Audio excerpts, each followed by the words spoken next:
Tinubu be worried, politically speaking, about if Buhari is not on his side? Yeah, you should be worried. Every number counts. Buhari has 1 vote.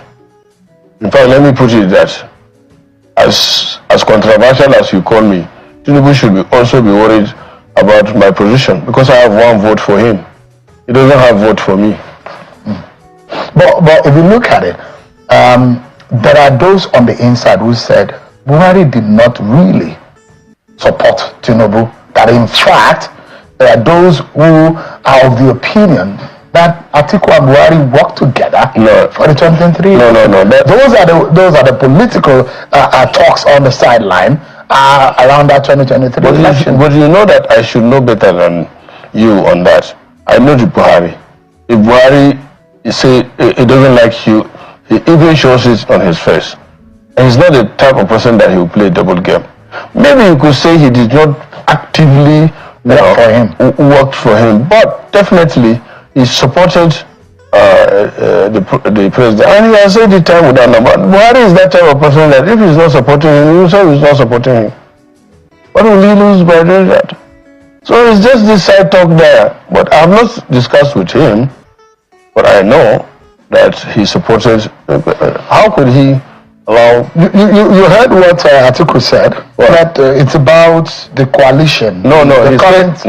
He said they are working on the coalition and they are coming together. But somebody there asked him whether their visit is related to that. He said no. Yeah, no, I'm saying. Are you trying to twist it out? No, hold on. He said it. I'm saying that he has said that they're working on the opposition parties coming together. Yes. Now, the question I'd like to ask you is, you are a member of the ruling party, or you are planning to defect to this SDP? No, not at all. Or PDP? No. You're going back to PDP? I was in PDP on sabbatical for only 2 years, I think, or 3. Before you now moved. That was in 2010 to 2013. I left. I was on sabbatical. Politically speaking, the talks about CPC arm of the APC wanted to move from the APC and defect to the SDP. Maybe does it worry you as a leader of the APC? As I said, everyone matters. APC should be worried about what's going on, or at least they should not just brush it aside as most or some of the leadership in the APC are doing. You can't do anything. No.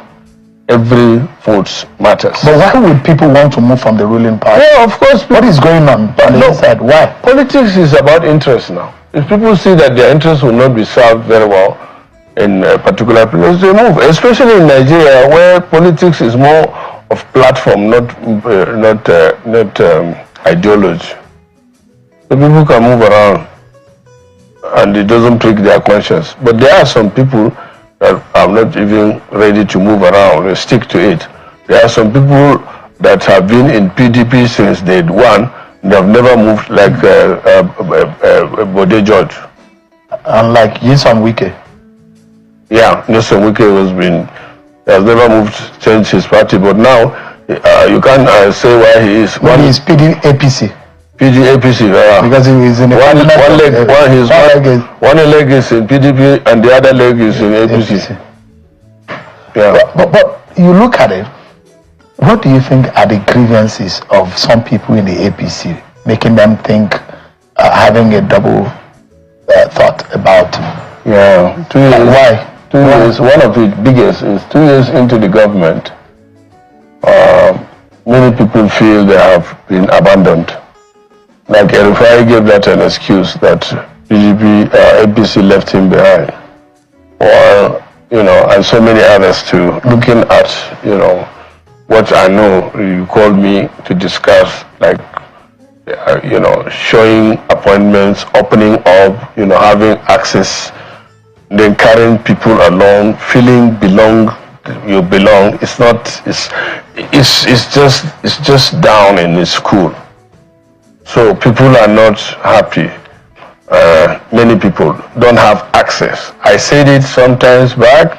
They didn't do something about it. Instead, they come back on the pages of newspapers and start abusing the messenger instead of addressing the message. The same thing that is happening in most of the things, and that's very, very dangerous. Senator, if you were in the academia and you are lecturing, you probably were being a long-standing professor, and anything you say in your area of expertise would be almost the same as they call it in Islam wahi. Yeah, because it's going to be a rock solid experience.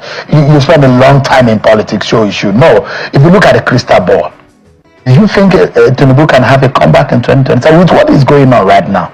Yeah. Your prediction, what is that is if they work on it. But things are not looking good right now. Yeah, you know that. Circumstantially and also evidently. Why I say circumstantially is because there is a global turndown that contributes to the economic downturn, increase in inflation, the downturn in the value of naira. And then, if you look at from the presidency itself, being unable to carry people effectively, especially politicians, politically, and also, I said it here before, and I was really thinking whether I should say it again, even though I stand on it, that if you have aristocrats and kleptocrats dominating the democratic space, you will have a problem. Is that what is happening right now? Yes, because the Democrats have been abandoned. I said it before, it costed me my job. And I don't know whether next now they will be expelled from the party for saying this. Are you afraid of expulsion? No, I'm not. You've tested it before? Yes, several times. This month, I've been to prison two times for speaking the truth. 2 times. So, where are these kleptocrats? Are they around the system? You know why? Where are they? Because things are not working, and many people are responsible for that. And if it's not working, who do you blame? Do you blame the president? No.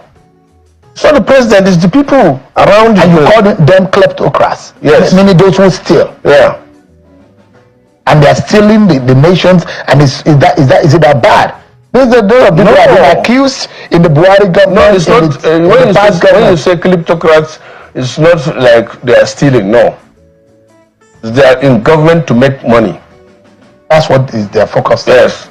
So most of the time, they don't care about what is actually going on. Their focus is what they can make. Is Tinubu aware that he has kleptocrats? I don't know. I don't know. Around him. I don't know. Go and ask him. But I know what I'm saying. I said it before. I was removed as a result of that. I don't know what will happen again, but I know that there will be backlash. I don't care. I said it before when I was on Rise TV sometimes talking about some issues. I said it that attack dogs will come after me. And they did. Only one person that did not bite me, but 2 did. Okay, we'll get that in a moment. But let me take you to your state, Borno State. You saw what Governor Zulum said. Yeah. And that comes from someone who has been to the battleground and he has also physically seen attacks. Is there anything to worry about? I thought that things are... I'm worried. I'm worried here. I'm worried. I told you sometimes back. Remember when this Wike was attacked and where we lost a major in Damboa, Yeah. So these things, and then last time they attacked Sabongari, displaced them. The governor called an emergency meeting of the expanded security. And what the governor said there is true. And he's so worried about it. He also came there just yesterday and called another emergency meeting for us to go and see those service chiefs. We visited the chief of army staff. We visited the chief of naval staff. We visited Chief of Air Staff. Chief of Air Staff. We visited Minister of Works. And then he visited, that is after that, because it was evening and I was fasting, we had to excuse. He also visited Minister of Planning, all in the same day. Today he went back. That was what brought him. And he called us and said, look, this thing is getting out of hand. What do we do? Let's go and talk to this service chief to see whether they can up their game to see where. And this, to be honest with you, they are trying. But let me give you a sad thing. that comes out of this.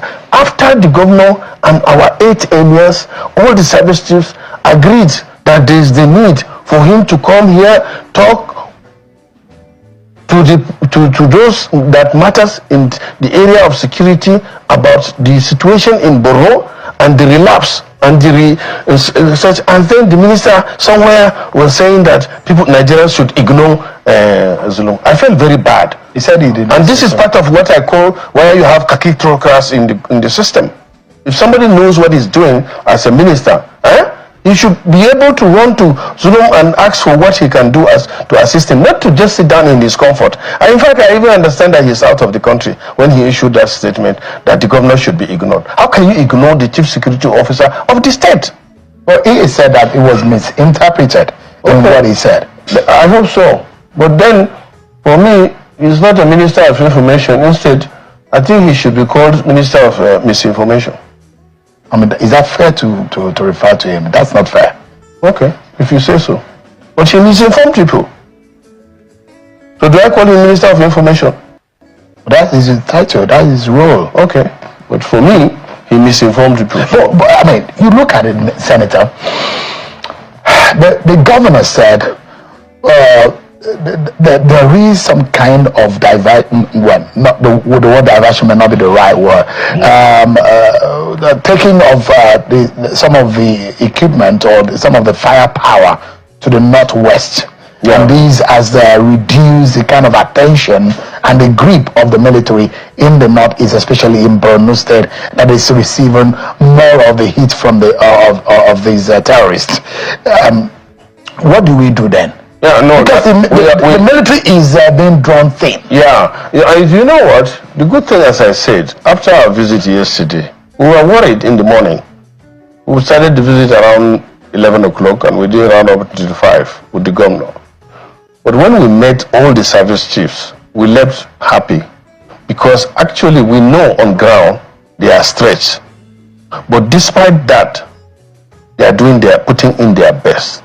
The chief, and fortunately, all of them, I think, except maybe the Navy, I'm not sure, but all of them have been in the theater.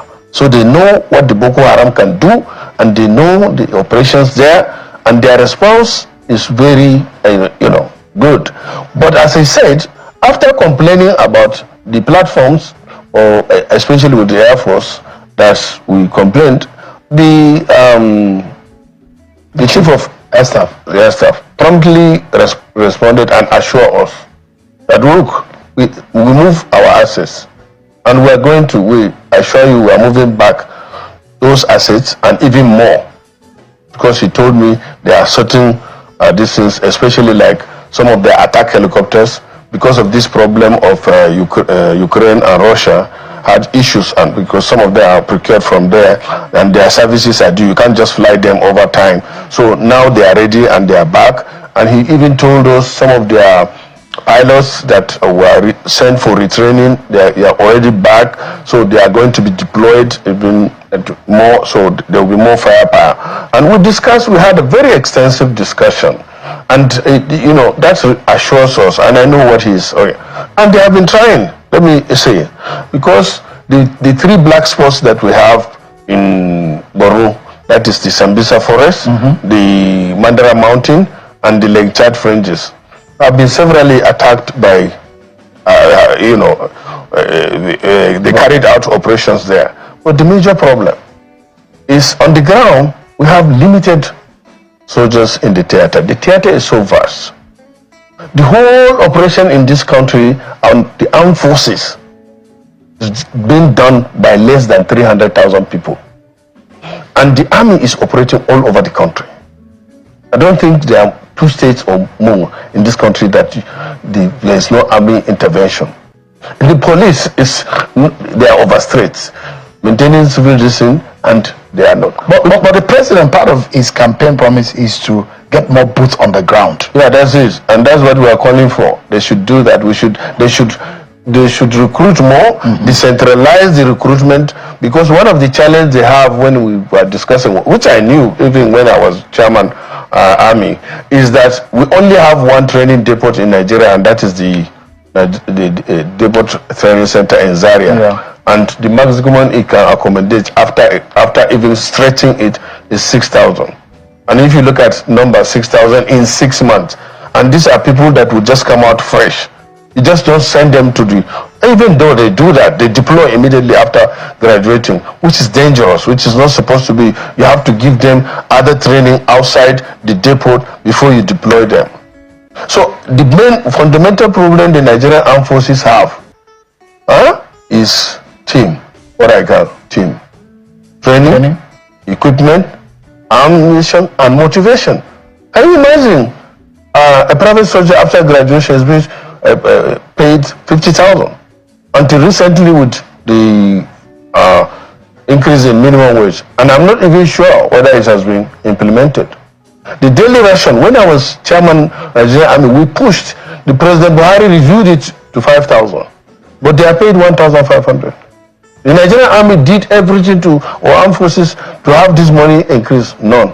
And worst of it, you understand, these people don't get their money as and when due. I thought that they are supposed to be in the first line charge. Yes, but they are not releasing the money on time.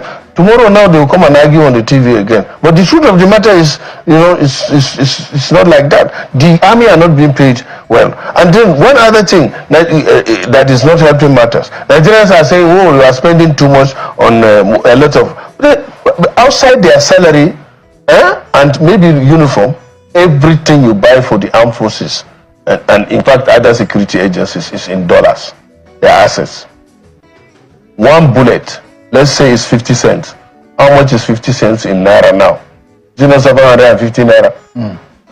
So if every bullet with 750 naira, and you give one soldier and he discharges like 10 in an encounter, and it should be more, how much will it cost? Security is not cheap. Let me ask you, Senator. But let me there's Memalari cantonment in the heart of Maiduguri. Yeah. And there are those who say, look, maybe the military should have more formation in and around the northeast. Do you think that will work? Yeah, it will. Because they need to have a foothold in some of these territories that are vast, and especially in these 3 areas that you have mentioned. Buhari did, under Buhari, General Burete increased the number of divisions. Yeah. I think it was from 4 to 8. He doubled it, maybe. Yeah. Was it? And that's a good move. But the major problem, as I told you, is that there are not enough boots on the ground. That's why even if the Nigerian Air Force bombs the terrorist areas, some people must be there to hold ground. And you just don't expose them like that. Maybe they need like MRAP to go there and stay. And do you know how much one MRAP costs? Nearly 1 billion each. Because you buy in dollars. And they are not off the shelf item. You have to procure and wait. So you see the challenge they are facing? And the worst is, as I said, generals don't complain. Well, I mean, are there any major places or local government or villages that the Boko Haram is holding in any part of Borno State at the moment? Yeah. 3. And they have territories there. They are holding. No, not those as such. What we're saying is that there is no civil authority there, and the authority is Boko Haram. 3 of them. Yes. Which are these areas? Gudumbari, Marte, and Abadam. No civil authorities there. No. So Boko Haram is governing those areas. What about those ambitions given to the locals? Like Sabonga, repentant Boko Haram members who are now being said to have like a local cover and protecting. They are trying their best. Let me tell you, for example, my local government, which is one of the black spots, and Damboa local government, all are in my constituency. As I'm speaking to you now, the terrorists have dislodged the Nigerian army in Wajirko and Sabongari because that is their major route connecting Sambisa and the Mandara Mountain in my local government.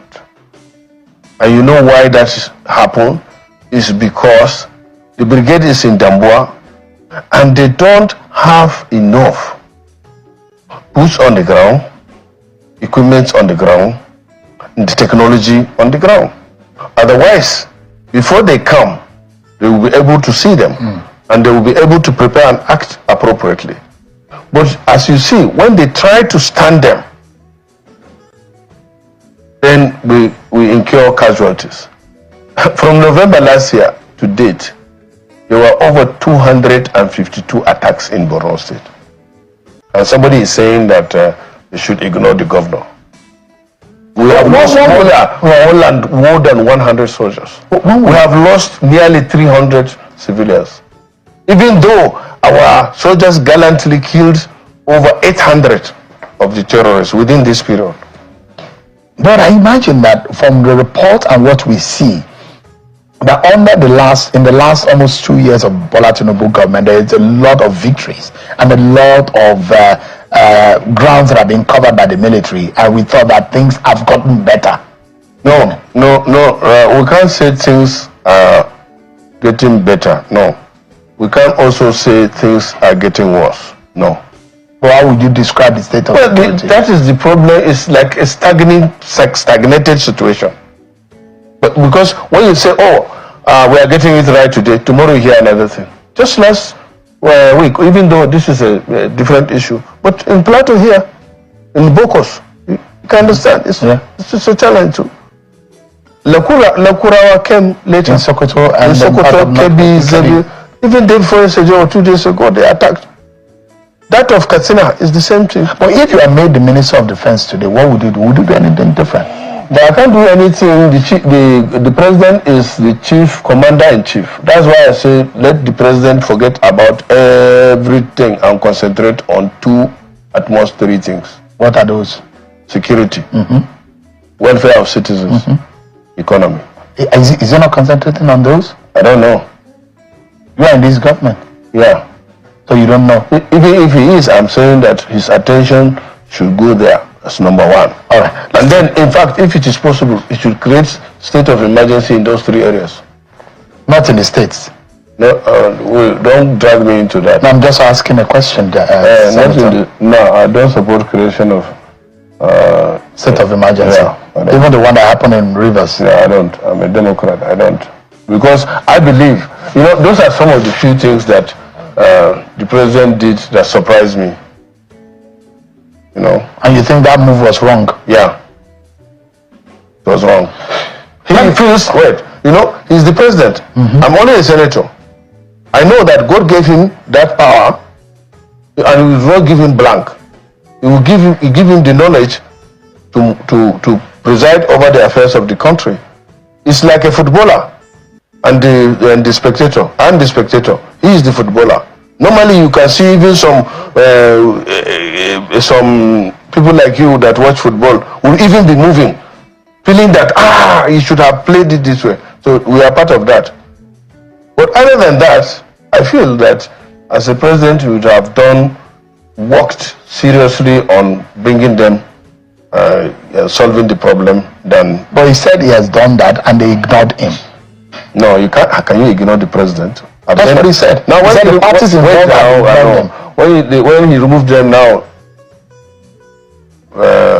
did they ignore his removal? When he said you should remove him, and he brought it to the National Assembly. You think the president could have been firmer? He could have been tougher on the situation, politically speaking. Yeah.